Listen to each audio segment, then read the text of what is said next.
bilang sama saya, udahlah Anies nggak akan dapat tiket, sudahlah Anies nggak akan bakat maju. Per hari ini ternyata sudah ada tanda tangan 3 partai koalisi untuk mengusung Anies. Artinya itu dengan sendirinya terbantahkan.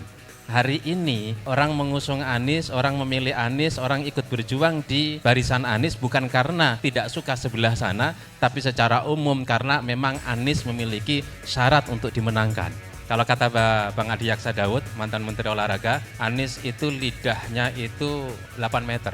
Artinya apa? Kemampuan untuk bernarasi, kemampuan komunikasi politik, dan kemampuan berdebat melampaui umumnya orang. Akan ada 2 putaran misalnya sepertinya gitu, akan ada 2 putaran. Putaran yang pertama mungkin PS kalah ya, seperti AHY kalah, kemudian putaran yang kedua Anies sama Ganjar maju dan Anies menang. Nampaknya suasana kemenangan sudah mulai terasa.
Assalamualaikum warahmatullahi wabarakatuh. Alhamdulillah, salatu wassalamu ala rasulillah, amma ba'd. Bang Refli Harun yang saya hormati, Bang Tamsil dan semuanya. Soal bicara soal pasca kemenangan itu nanti, gitu kan. Gagasan, ide-ide itu nanti, karena itu butuh energi yang cukup luar biasa. Hari ini kita bicara bagaimana menang, dan kemudian potensi apa yang membuat kita optimis untuk menang, itu yang terpenting. Soal nanti mengisi kemenangan, itu ada waktunya. Jangan habiskan waktu untuk saat ini bicara tentang mengisi kemenangan. Mengisi kemenangan itu setelah menang, baru ngisi kemenangan. Sebelum menang ya bicara bagaimana kita menang. Bang Refli selalu bilang ini orang yang terlalu optimis, gitu kan. Saya ada bulanan diskusi dengan teman-teman DPR, selalu bilang sama saya, udahlah Anies nggak akan dapat tiket, sudahlah Anies nggak akan bakat maju. Per hari ini ternyata sudah ada tanda tangan 3 partai koalisi untuk mengusung Anies. Artinya itu dengan sendirinya terbantahkan. Jadi kalau Bang Refli bilang terlalu optimis, sekarang sudah mulai terbukti untuk dapat tiket. Itu yang pertama. Yang kedua adalah bagaimana menang. Sederhana, kalau kita mau membandingkan dengan Pak PS misalnya, gitu kan, Pak PS. Kemarin 2019 orang banyak yang terpaksa mengusung PS karena nggak suka kepada yang satunya. Hari ini orang mengusung Anies, orang memilih Anies, orang ikut berjuang di barisan Anies bukan karena tidak suka sebelah sana, tapi secara umum karena memang Anies memiliki syarat untuk dimenangkan. Ini catatan yang paling penting. Kalau kita bicara tentang jualan, ya, ini kan bicara marketing, ya, ada 3. Kira-kira yang paling laku siapa kan gitu? Baru kita bicara tentang optimisme, alasan kenapa optimis.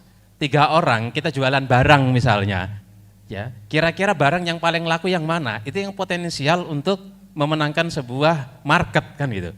Sekarang kalau kita bandingkan 3 orang, GP, Anies atau Anies, GP, Anies yang pertama ya, Anies, GP sama PS gitu.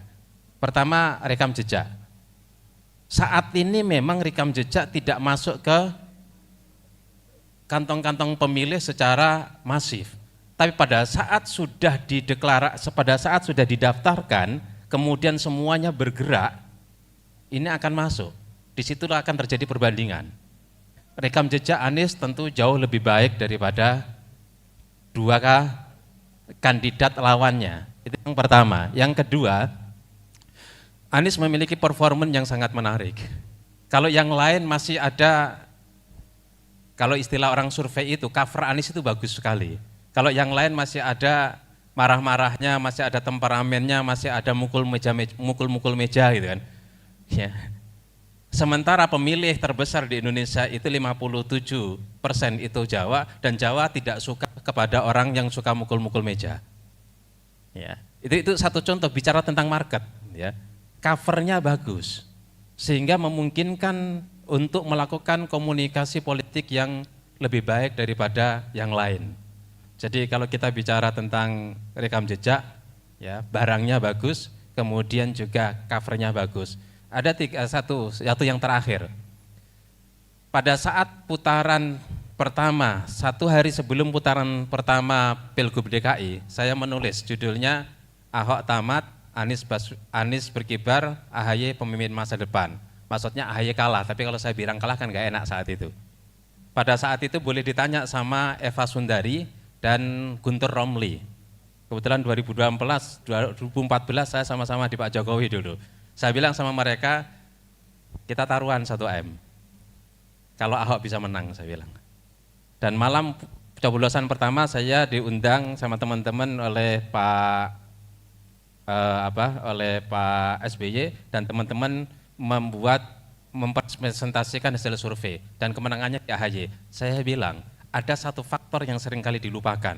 Apa itu? Debat. Kalau kata Bang Adi Yaksa Daud, mantan Menteri Olahraga, Anies itu lidahnya itu 8 meter. Artinya apa? Kemampuan untuk bernarasi, kemampuan komunikasi politik, dan kemampuan berdebat melampaui umumnya orang. Apalagi kita bisa bayangkan ada debat 5 kali, ya 4 kali diikuti oleh capres. Dan orang Indonesia itu kalau sudah debat capres, mayoritas mereka nonton. Dan terbukti di DKI, variabel ini yang paling menentukan. 90% orang DKI nonton debat, 80% memilih berdasarkan debat. Ya, itu. Jadi nampaknya ini akan terulang. Akan ada 2 putaran misalnya sepertinya gitu, akan ada 2 putaran. Putaran yang pertama mungkin PS kalah, ya seperti AHY kalah, kemudian putaran yang kedua Anies sama sama Ganjar maju dan Anies menang. Ya, nampaknya suasana kemenangan sudah mulai terasa. Itu barangkali Bang Refli, terima kasih. Assalamualaikum warahmatullahi wabarakatuh. Bismillahirrahmanirrahim. Assalamualaikum warahmatullahi wabarakatuh. Yang sama-sama kita banggakan Bang Refli dan senior-senior yang hadir semua dalam acara sore hari ini. Terima kasih atas waktu dan kesempatannya kita bisa silaturahim. Untuk itu saya ucapkan taqabbalallah bina wa minkum, taqabbalallah ya karim. Minal aijin wal faizin, mohon maaf lahir dan batin. Ini adalah suatu hal yang luar biasa. Bang Refli menginisiasi kita semua bisa hadir dan berkumpul di acara Anies mendengar Mas Topan. Jadi memang Bang Refli ini paling jago mencari istilah. Jadi kalau bicara tentang istilah, Bang Refli ya jagonya.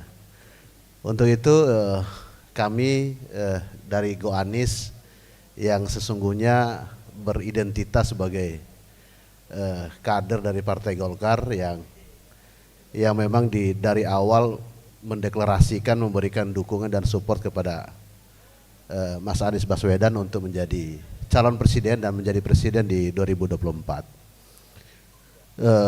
kami menyadari bahwa 10 tahun terakhir ini ada suatu hal yang berat kita lewati, dinamika sosial yang begitu luar biasa. Hasil dari 2 pemilu terakhir yang kita alami, terjadi sebuah pembelahan di tingkat masyarakat, sehingga munculnya istilah kampret dan cebong dan segala macam, dan kita pun ikut terseret di dalam dinamika sosial tersebut. Nah, untuk itu hasil dari sebuah proses pilpres yang begitu luar biasanya, kami menginginkan sesuatu hal yang berbeda di Pilpres 2024.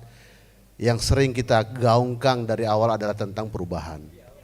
Jadi Indonesia memang harus berubah. Jadi perubahan itu tidak hanya untuk kita hari ini, tapi perubahan itu untuk anak dan cucu kita dan masa depan Indonesia yang lebih baik.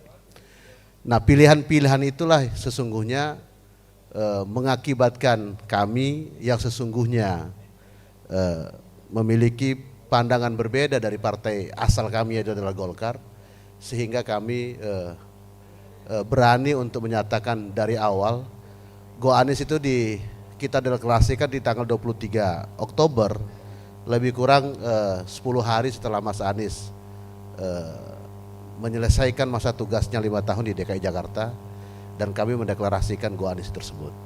Nah, ini adalah sebuah proses yang kita yakini bahwa kenapa pilihannya Mas Anies. Nah, karena memang hari ini kita disuguhkan hanya 3 calon, 3 nama, bukan 3 calon, 3 nama yang secara preferensi publik mengatakan bahwa calon presiden itu yang pertama adalah Prabowo Subianto, kedua adalah Ganjar Pranowo, dan yang ketiga adalah Anies Baswedan.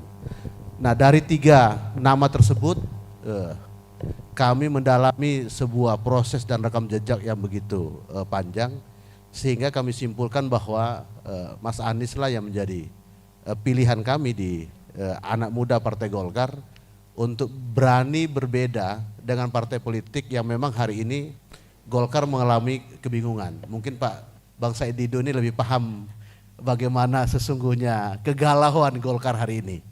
Namun kami tidak memikirkan itu, ya kan, biarkanlah Golkar dengan segala macam dinamikanya, karena memang kami sadari bahwa Golkar mengalami kehimpitan di dalam ruang gerak dalam menentukan pilihan politiknya. Nah, atas dasar itu Bapak Ibu sekalian, jadi ini adalah sebuah spirit perjuangan bagi kita semua.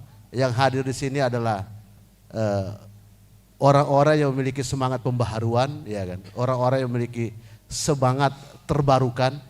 Jadi kami juga melihat bahwa orang-orang baik lebih banyak berkumpul di Mas Anies. Jadi itu juga memberikan penguatan bagi kita. Kenapa kami memiliki sebuah keyakinan yang kuat bahwa dengan Mas Anies kita meyakini bahwa di 5 tahun ke depan hasil daripada pemilu 2024 nanti, Indonesia kita inginkan ada suatu hal wajah yang berubah. Sebuah pemimpin negara yang bisa mencerminkan bahwa itulah kualitas bangsa Indonesia. Karena kami melihat hari ini presiden kita dua periode ini, Pak Jokowi ini, kami tidak memiliki sebuah kebanggaan tersendiri sebagai seorang presiden yang bisa memberikan warna terbaru di dalam politik luar negeri. Jadi hampir selama 5 tahun pada saat era pertama Pak Jokowi, persidangan di PBB itu tidak pernah dihadiri oleh Pak Jokowi. Ini menjadi catatan penting, Bang Refli. Jadi 5 tahun 5 kali persidangan di PBB itu Pak Jokowi tidak pernah menghadirinya, dan selalu diwakilkan kepada wakil presiden. Namun kita melihat sosok Mas Anies, beliau tampil begitu luar biasa, begitu memukau dan memahami politik internasional, karena kita tidak bisa hanya bicara tentang Indonesia sendiri, tapi kan kita adalah sebagai suatu bangsa yang memang harus ikut terlibat aktif di dalam pergaulan internasional. Dan pengalaman-pengalaman itulah kami meyakini bahwa apalagi Mas Anies 5 tahun, saya juga sebagai warga Jakarta mengikuti suatu hal yang baru bagi kami adalah kata kolaborasi, kata setara, kata ruang ketiga. Hal-hal tersebut kita dapatkan di dalam proses perjalanan Mas Anies memimpin DKI Jakarta. Itulah gambaran-gambaran umum yang kami sampaikan. Sekali lagi terima kasih Bang Refli atas waktu dan kesempatannya. Dan terima kasih kepada senior-senior sekalian. Billahi fisabilil haq fastabil khairat. Wassalamualaikum warahmatullahi wabarakatuh.